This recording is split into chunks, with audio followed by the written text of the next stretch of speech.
الذي أكمل الله به قصر النبوة أي ختم الله به النبوة وحكما لا نبي بعده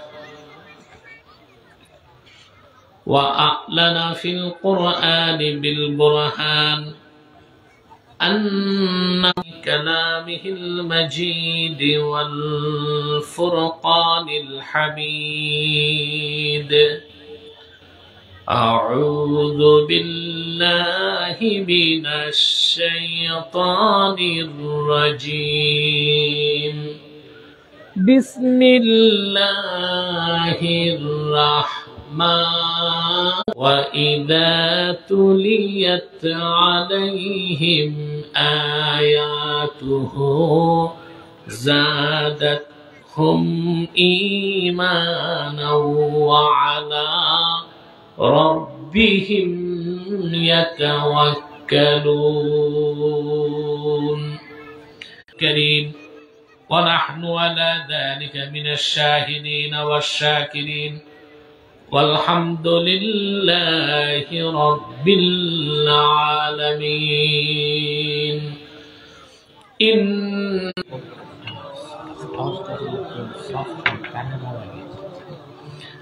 আপনারা এতগুলো মানুষ দরুদ সালামের আওয়াজ নেই কেন? সমস্যা কি? অসুস্থতা না কৃপণতা? একটা তো সমস্যা আছে। জবান খুলে বলুন আল্লাহুম্মা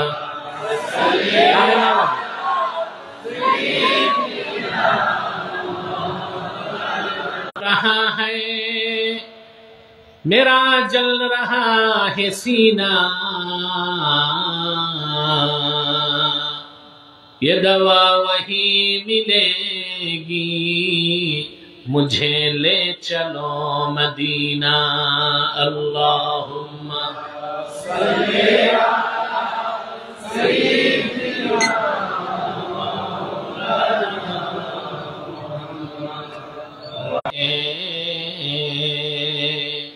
खाके पाके मदीना में नूरे जन्नत चमकती है अल्लाहुम्मा सल्ली अला सय्यिदिना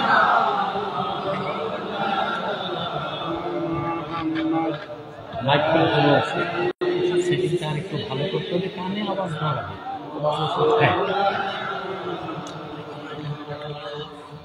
نبي بعده بلغ العلا بكماله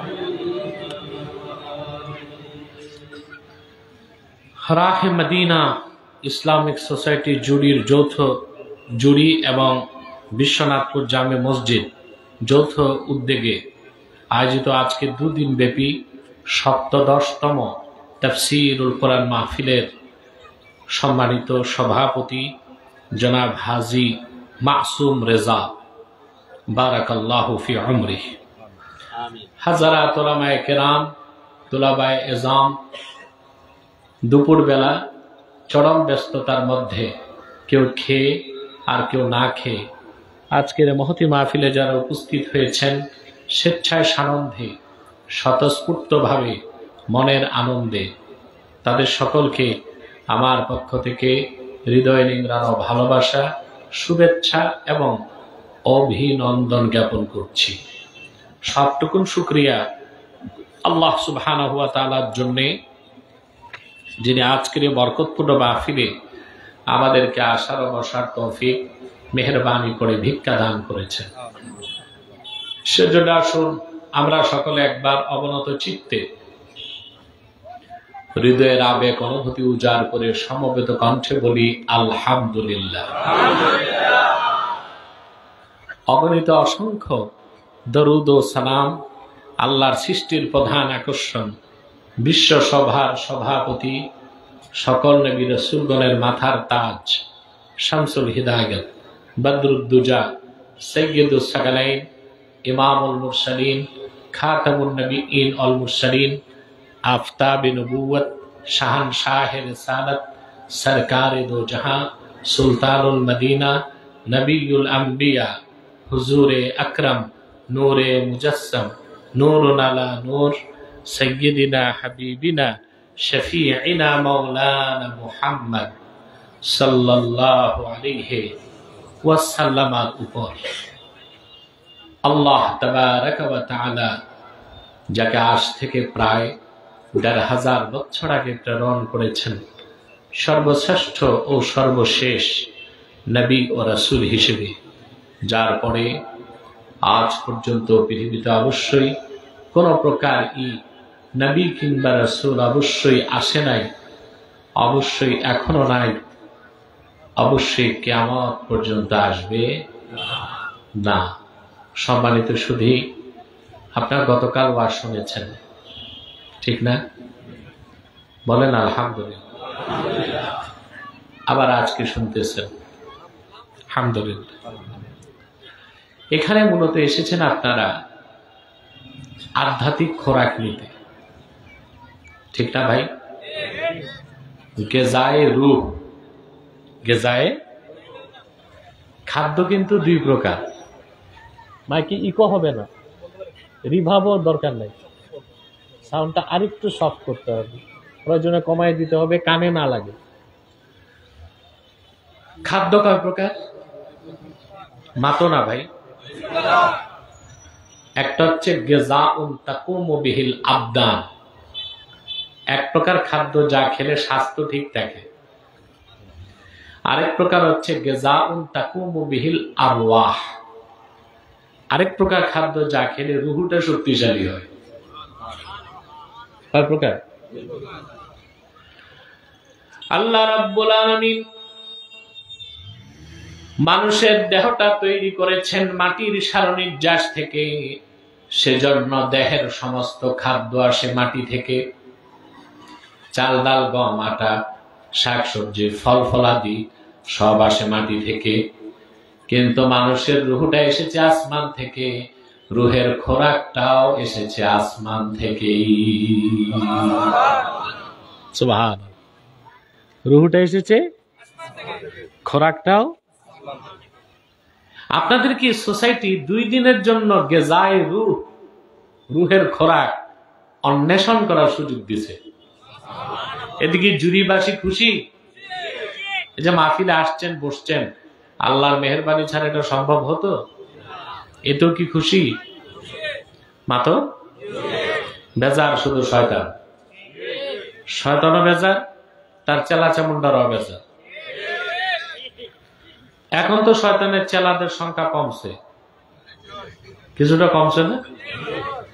আগে তো মাহফিল দিলেই কলেজে আগুন জ্বলতো, শর্ত দিত 34টা। কতটা? কোরআনের মাহফিল করবে কোরআন প্রেমিক মানুষ, অনুমতি লাগবে। আহা, 31st নাইট, বাউল গান, ডিজে পার্টির অনুমতি লাগতো না। তাফসীরুল কোরআন নাম শুনলেই অনুমতির প্রশ্ন আসতো। তারপরে 34টা শর্ত দিত।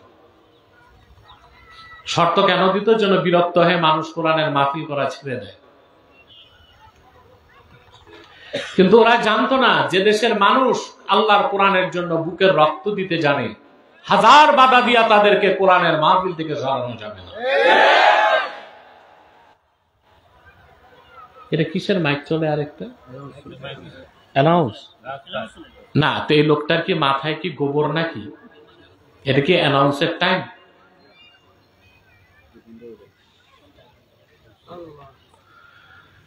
সম্মানিত শুধু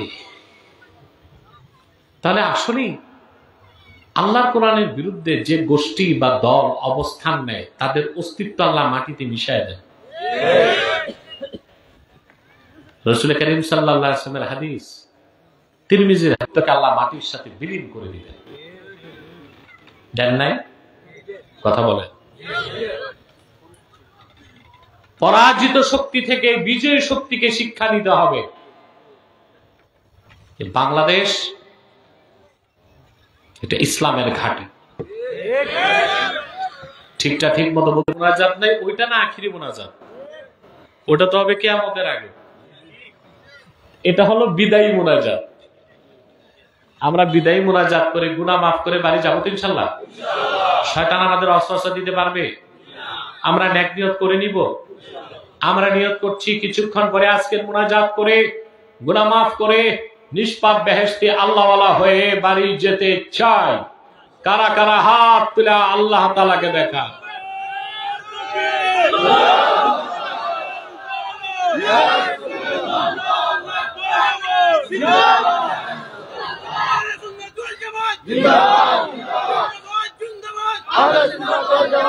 প্রিয় ভাইরা, আমার যে বন্ধুরা দাঁড়িয়ে আছেন, আমি জানি জুড়ে যান। আমার যে ভাইরা দল ত্যাগ করে দূরে বসছেন, আপনার কাছে আসেন, একটু একটু কাছে আসেন, পরিবেশটাকে সুন্দর করুন। যদি আল্লাহ আরো আল্লাহর বান্দাদের পাঠান, তারও সুন্দর হবে পরিবেশ। আসুন তিলাওয়াতের মাধ্যমে মূল আলোচনায় প্রবেশ করি। কি বলেন? আমার সাথে পড়বেন? জানা প্রতিটি বাক্যের, প্রতিটি শব্দের, প্রতিটি অক্ষরের নূরকে আল্লাহ আমাদের সিনায় উদ্ভাসিত করে দেন। পড়ুন আউযু বিল্লাহি মিনাশ শাইতানির রাজীম। বিসমিল্লাহির রাহমানির রহিম। ইন্নামাল মুমিনুনা আল্লাযীনা ইযা যুকিরাল্লাহু ওয়াজিলাত কুলুবুহুম ওয়া ইযা তুলিয়াত আলাইহিম আয়াতুহু যাদাতহুম ঈমানান ওয়া আলা ربهم يتوكلون الذين يقيمون الصلاة ومما رزقناهم ينفقون رب العالمين। আল্লাহ তাআলা খাঁটি মুমিনদের বৈশিষ্ট্য তুলে ধরেছেন। সুবহানাল্লাহ। মুমিন দাবি করা এক জিনিস, আর মুমিন হতে পারা আরেক বিষয়, ঠিক না? আমি মুমিন, আমি মুসলিম, এটা দাবি করার বিষয় না, এটা প্রমাণ দেবার বিষয়। কিসের বিষয়? আমি মুসলিম দাবি করার বিষয় না, প্রমাণ দেবার বিষয়। আল্লাহ হযরত ইব্রাহিম কি বলেছেন? وَإِذْ قَالَ لَهُ رَبُّهُ أَسْلِمْ قَالَ أَسْلَمْتُ لِرَبِّ الْعَالَمِينَ। মুহাম্মদ সাল্লাল্লাহু আলাইহি ওয়াসাল্লাম স্মরণ করুন, ইব্রাহিমের রব ইব্রাহিমকে যখন বললেন আসলিম, তুমি মুসলিম হও। সুবহানাল্লাহ। আত্মসমর্পণ করো। بأموالهم وأنفسهم في سبيل الله أولئك هم الصادقون। প্রকৃত মুমিন তো তারাই যারা ঈমান এনেছে আল্লাহর উপর, মুহাম্মদ সাল্লাল্লাহু আলাইহি ওয়াসাল্লামের উপর। সুম্মা লাম ইয়ারতাবু, অতঃপর ঈমান ও ইসলামের একটা ক্ষুদ্র বিষয়কেও সন্দেহ করলো না, জান এবং মাল দিয়ে আল্লাহর প্রতি জিহাদ করলো। আল্লাহ পাক বলেন তারাই হচ্ছে ঈমানের দাবিতে সত্যবাদী। আমি মুমিন দাবি করার বিষয় না, প্রমাণ দেবার বিষয়। জোরে মাতো। এখন আপনি যে খাঁটি মুমিন হলেন কিনা তার প্রমাণ কি, তার আলামত লাগবে কিনা? কথা বলেন। আপনি নিজে অনুভব করতে পারবেন যে আপনি টপ ক্লাসের মুমিন হয়ে গেছেন। সুবহানাল্লাহ বলেন। সেটা কিভাবে? আল্লাহ পাক বলেন ইন্নামাল মুমিনুনা আল্লাযীনা ইযা যুকিরাল্লাহু ওয়াজিলাত কুলুবুহুম। প্রকৃত মুমিন তো তারাই যাদের সামনে আল্লাহর জিকির হলে তাদের অন্তরগুলো আল্লাহর বিধান মানার জন্য নরম হয়ে যায়। সুবহানাল্লাহ। এখানে জিকির অর্থ হচ্ছে আহকাম, আহকামে শারঈয়া, অর্থাৎ প্রকৃত মুমিন তারাই তাদের সামনে যখন আল্লাহর বিধিবিধান উচ্চারিত হয়, আল্লাহর বিধানকে মানার জন্য তাদের অন্তর নরম হয়ে যায়, প্রস্তুত হয়ে যায়। বলেন সুবহানাল্লাহ। আজকে আমাদের দেশে এত ওয়াজ মাহফিল হয়, আচরণ নাই কেন?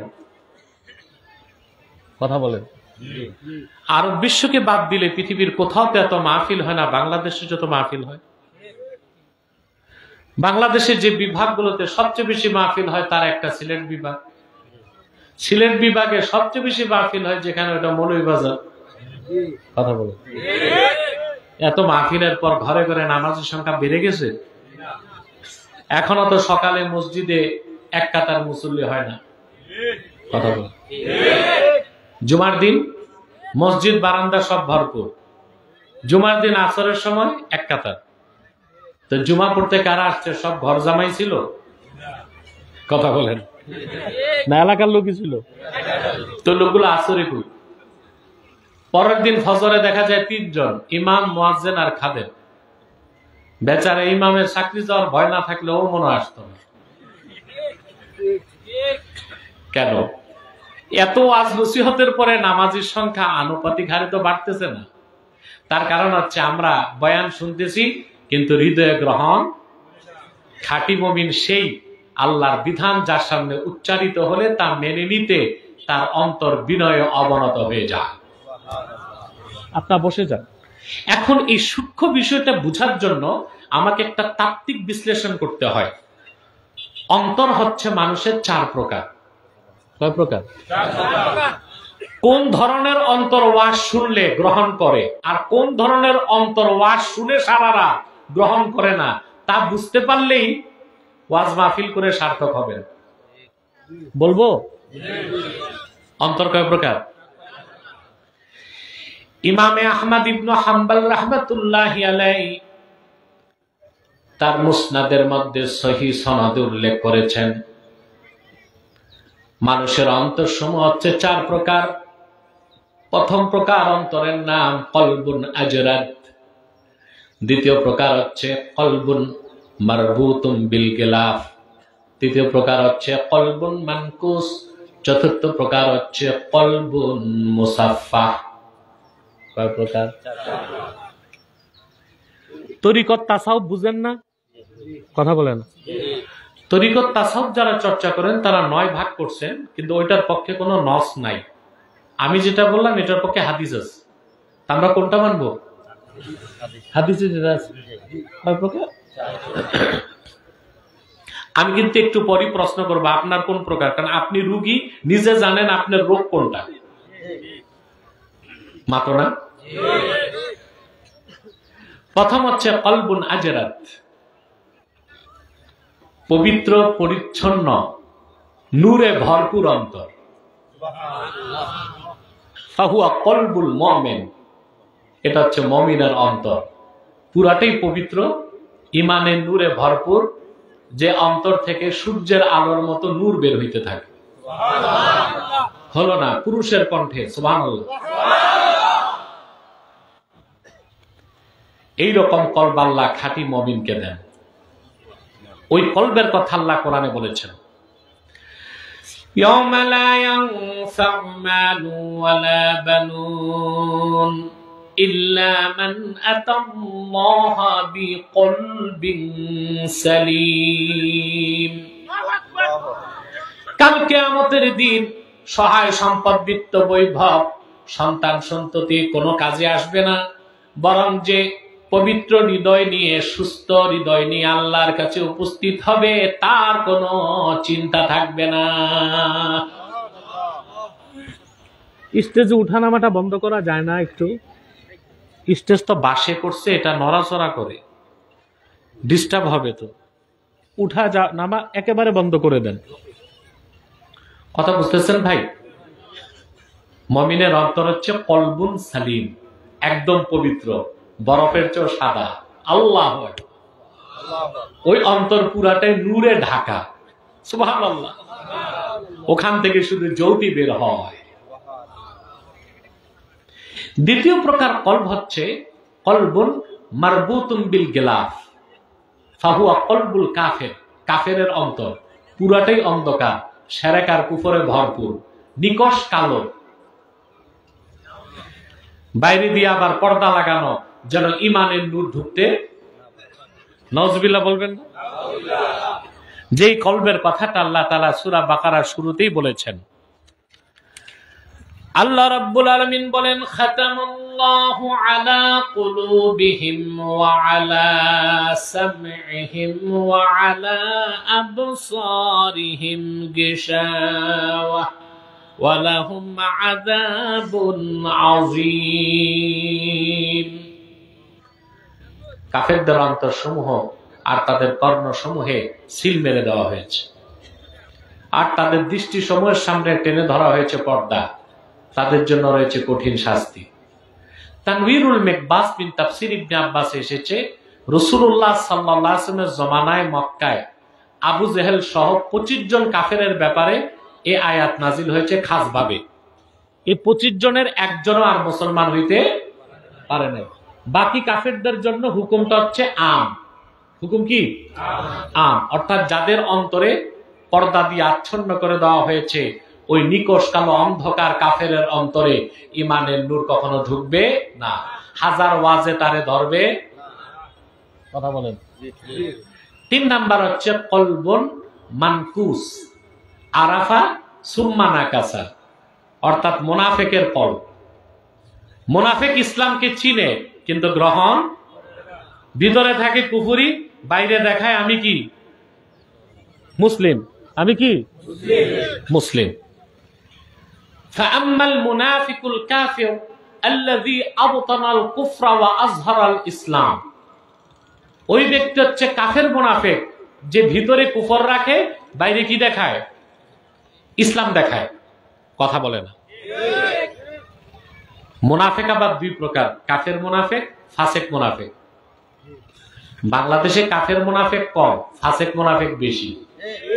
অর্থাৎ ব্যক্তিটা মুমিন মুসলিম কিন্তু চরিত্রটা মুনাফিকের। বুখারী শরীফের হাদিস। আল্লাহর হাবিব ইরশাদ করেছেন, আরবাউন মান কুন্না ফীহি কানা মুনাফিকান খালিসা। 4টি খাসলত যার মধ্যে এক হয়ে যাবে সে খাঁটি মুনাফিক বলে গণ্য হবে। যদি 4টার একটাও থাকে তাকে মনে করা হবে সে কিছুটা মুনাফিকি তার মধ্যে আছে। হাত্তা ইয়াদাআহা, যতক্ষণ তা ত্যাগ না করে। 4টা খাসলত। ইজা তুমিনা খানা, যখন তাকে আমানতদার বানানো হয় সে খেয়ানত করে। ওয়া ইদা হাদাসা কাযাবা, যখন কথা বলে মিথ্যা বলে। ওয়া ইদা আহাদা গাদার, যখন ওয়াদা করে ভঙ্গ করে। ওয়া ইদা খাসামা ফাজার, যখন বিতর্ক করে গালিগালাজ করে। কোন মুমিনের মধ্যে যদি 4টা খাসলত থাকে সে কি মুনাফিক? ফাসিক মুনাফিক। বিতর্ক করবে। যদি রাগ না করেন আমি একটা প্রশ্ন করি, মুনাফিকের এই 4টা খাসলত অতি মাত্রায় বাংলাদেশে কোন শ্রেণীর মধ্যে পাওয়া যায়? রাজনীতিবিদদের মধ্যে। মাতলা না যে তোমরা ভয়ে? কিসের ভয়? আমরা আল্লাহ ছাড়া কাউরে ভয় পাই না। মুনাফিকের এই 4টা খাসলত অতি মাত্রায় পাওয়া যায় রাজনীতিবিদদের মধ্যে। তবে সব রাজনীতিবিদ না, ইল্লা মাশা আল্লাহ। আল্লাহ যাদের বাঁচিয়েছেন তাদের কথা ভিন্ন, কিন্তু অধিক সংখ্যক রাজনীতিবিদের মধ্যে এই মুনাফিক হইতে পারে না। আলেমরা তো মৌলিক ক্ষেত্রে এক, কিন্তু তোমরাও তো গণতন্ত্র নিয়ে এক হইতে পারতেছো না। কেউ বলে আগে সংস্কার পরে নির্বাচন, কেউ বলে আগে নির্বাচন পরে সংস্কার, আরেক দল বলতেছে সংস্কারও চাই নির্বাচনও চাই। ফেরকা কয়টা হইছে? কিন্তু যত দোষ আলেমদের। দোষ কাদের? বলে আলেমরা এক হইতে পারে না কেন? আলেমরা তো মৌলিক ক্ষেত্রে এক, কিন্তু ওনারা কিন্তু মৌলিক ক্ষেত্রেও এক না। দেশ কত ভয়ঙ্কর অবস্থা আছে। বাংলাদেশ কি এখন নিরাপদ হয়ে গেছে? জি না। ইতিহাসের সবচেয়ে ভয়ঙ্কর হচ্ছে তাদের মধ্যে মুনাফিক গুলো আছে না নাই? এরা যখন সংসদে যে শপথ বাক্য পাঠ করে প্রথম দিনই কিন্তু আমানতদার হয়, আমি দেশের সম্পদ রক্ষা করিব, বাংলাদেশকে অকৃত্রিম বিশ্বাস করিব। আমানতদার হইল কিনা? তারপর যত পারে লুটপাট করে বিদেশে পাচার করে। হয় পাট লুটপাট হয় বাংলাদেশে? বিগত 15 বছরে যে পরিমাণ টাকা চুরি হয়েছে বাংলাদেশ, আপনারা প্রত্যেকটা মানুষ ঋণগ্রস্ত হচ্ছে। জনসেবা আমার ব্রত, পরে দেখা যায় পেট সেবা। তারপর ওয়াদা করলে বরখেলাপ করে, নির্বাচনের আগে বলবে আমি এমপি হলে রোড দিব, ঘাট দিব, মাছে কুকুরগুলো ভরে দিব আর ধানে গোলা, 3 বেলা সোনার চামচে রূপার বাটিতে দুধ ভাত খাওয়াবো, ঠিক আমি উদ্ধার করে। এরা হচ্ছে ফাসেক মুনাফিক। এরা কি? আর কাফের কে? যার অন্তরে ঈমান নাই, কুফর, বাইরে দেখায় কি মুসলিম, সে কি মুনাফিক। তৃতীয় প্রকার কলব হচ্ছে মুনাফিকের কলব। আমি ব্যাখ্যা দিতে, আমাদের বাঙালিদের অধিক সংখ্যক মানুষের এই চতুর্থ প্রকার কলব। আমাদের অন্তরে ঈমানও আছে, আবার কিছুটা মুনাফিকিও আছে। সেজন্য আমরা ওয়াজের মাহফিলে যাই, আবার ডিজে পার্টিতেও যাই। ওয়াজও ভালো লাগে, ডিজে পার্টিও। পীর সাহেবদের ইসালে সওয়াবেও যাই, ওরসও যাই, আবার বৈশাখী মেলাতেও, দুইটাই ভালো লাগে। কারণ অন্তরে কি আছে? ঈমানও আছে, নেফাকও আছে। তাহলে আপনার আমাদের অধিকাংশ লোকের অন্তর কোনটা? কথা বলেন। চতুর্থটা কলবুন মুসাফফা, ঈমানও আছে, নেফাকও আছে। তাহলে ভালো করে বুঝেন, মুমিনের অন্তর অসুস্থ, ট্রিটমেন্ট করলে আমাদের অন্তর পুরা পবিত্র হয়ে প্রথম প্রকার অন্তর হয়ে যেতে পারে। ঠিক কিনা? মুহাদ্দিস বলেন চতুর্থ প্রকার অন্তরে ঈমানও আছে, নেফাকও আছে। ফামাসালুল ঈমানি ফিহি কামাসালিল বাকালাতি ইয়ামুদ্দুহাল মাউত তাইয়্যিব। এই রকম অন্তরে যে ঈমান থাকে সেটা হচ্ছে সবুজ শাকসবজির মতো, পবিত্র পানি পেলেই তা লম্বা হতে থাকে। ওয়া কামাসালিন নিফাকি ফিহি কাল কুরহাতি ইয়ামুদ্দুহাল কাইহু। আমাদের কোনটা? চতুর্থ প্রকার। এই যে আমাদের চতুর্থ প্রকার অন্তর, ওখানে ঈমানও আছে, নেফাকও আছে। এই জন্য ওয়াজ শুনি, আমল করি না। নামাজও পড়ি, সুদ খাই, নামাজও পড়ি, ঘুষ খাই, মাহফিলেও দৌড়াই, আবার যাত্রার, সিনেমা আর বাউল গানেও কথা বলেন। তো যখন আপনি অন্তরটাকে মুমিনের মতো অন্তর করে ফেলবেন, তখন আপনি আল্লাহর বিধানগুলোকে মাথা পেতে মেনে নেবেন। বলেন সুবহানাল্লাহ। আল্লাহ সে কথাই বলেছেন, ইন্নামাল মুমিনুনা আল্লাযীনা ইযা যুকিরাল্লাহু ওয়াজিলাত কুলুবুহুম।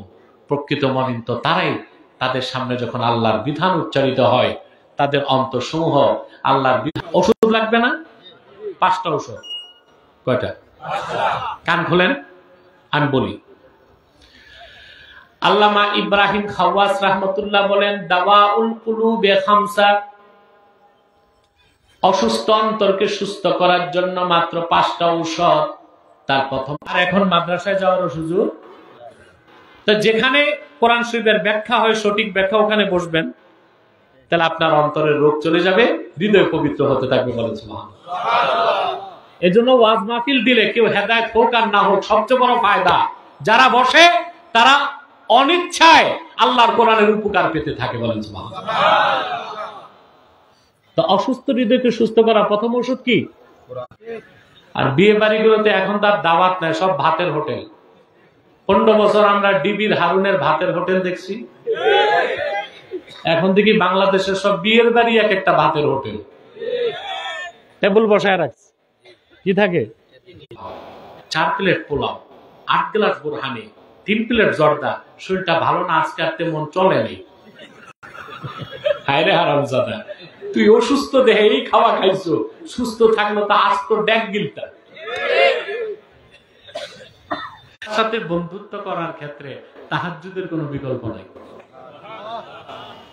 4 নাম্বার হচ্ছে ওয়াত্তাদাররু ইনদাস সাহার, শেষ রাতে আমার আল্লাহর কাছে রোনা জারি করা। 5 নাম্বার হচ্ছে মুজালাসাতুস সালিহিন, নেককার আল্লাহওয়ালাদের মজলিসে বসা। সুবহানাল্লাহ।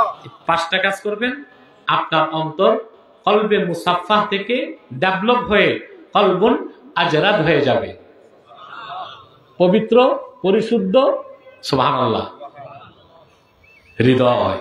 তখন আল্লাহর প্রতিটি বিধান আপনি মেনে নেবেন। সেটাই আল্লাহ বলেছেন, ইন্নামাল মুমিনুনা আল্লাযীনা ইযা যুকিরাল্লাহু ওয়াজিলাত কুলুবুহুম। খাঁটি মুমিনদের চরিত্র এটাই, তাদের সামনে যখন আল্লাহর জিকির হয় তো তাদের অন্তর কি হয়? নরম। তো বোঝা যাচ্ছে খাঁটি মুমিন হওয়ার দ্বিতীয় আলামত, যত কোরআন শরীফ শুনবে ইমানের নূর। সুবহানাল্লাহ। বাংলাদেশে এমন কিছু মুসলিমও আছে কোরআনের আওয়াজ তার অন্তরে আবেদন সৃষ্টি করতে পারে না, গানের আওয়াজ পাইলে হাত পা সব নড়াচড়া শুরু হয়। রাহমাতুল্লাহ। ইন্নাল ঈমানা লা ইয়াজিদু ওয়া লা ইয়ানকুস, ঈমান বাড়েও না কমেও না। আর ইমামে মালিক, ইমাম শাফি, আহমদ বিন হাম্বল, সুফিয়ান সাউরি, আব্দুল্লাহ ইবনুল মুবারক, এদিক তাকাও, ইন্নাল ঈমানা ইয়াজিদু ওয়া ইয়ানকুস, ঈমান বাড়ে এবং তা আবু হানিফা কি কোরআন হাদিস বুঝে নাই? কথা বলে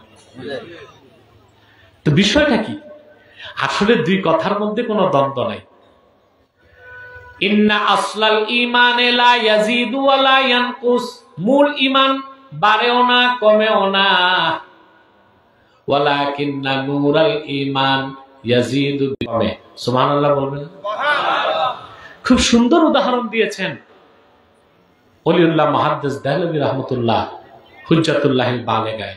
আমি আপনাদেরকে সহজ করে উদাহরণটা দিচ্ছি। আপনারা হেরিকেন দেখেছেন? কি বলেন আপনারা? দেখছেন না? তো সন্ধ্যার সময় যখন হেরিকেন জ্বালানো হয়, সারা ঘর আলোয় আলোকে, সারা রাতের পর ফজরের সময় দেখবেন ঘর অন্ধকার, কিন্তু হেরিকেন জ্বলতেছে। এখন ভিতরে যে সলতার আগুন কমছে, সন্ধ্যা যেমন ছিল তেমনই আছে, কিন্তু বাইরের কাজটা কালো হয়ে যাওয়াতে আলো আর দেখা যায় না। মূল ঈমানটা সবার এক, সেটা বাড়েও না কমেও না, কিন্তু নেক আমল করলে ঈমানের নূর দীর্ঘ হয়ে যায়। কথা শুনতেছেন? এরপরে আল্লাহ তাআলা খাঁটি মুমিনের বৈশিষ্ট্য বলেন, ওয়া আলা রাব্বিহিম ইয়াতাওয়াক্কালুন। খাঁটি মুমিন তারাই যারা সর্বাবস্থায় আল্লাহর উপর তাওয়াক্কুল করে, ভরসা রাখে। বলেন সুবহানাল্লাহ। একটা কার নাম শুনছেন? জাতির জনকের নাম কি? জোরে বলতে হবে। শুধু জাতির জনক না, পৃথিবীর প্রথম বিপ্লবী পুরুষ। সুবহানাল্লাহ বলেন। এটা হচ্ছে অভ্যুত্থান। কি হয়েছে? পৃথিবীতে প্রথম বিপ্লব করেছেন ইব্রাহিম খলিল। বিপ্লব তো সেটাকেই বলা হয়, স্রোতের প্রতিকূলে সত্যের ঝান্ডা হাতে। কোথায়?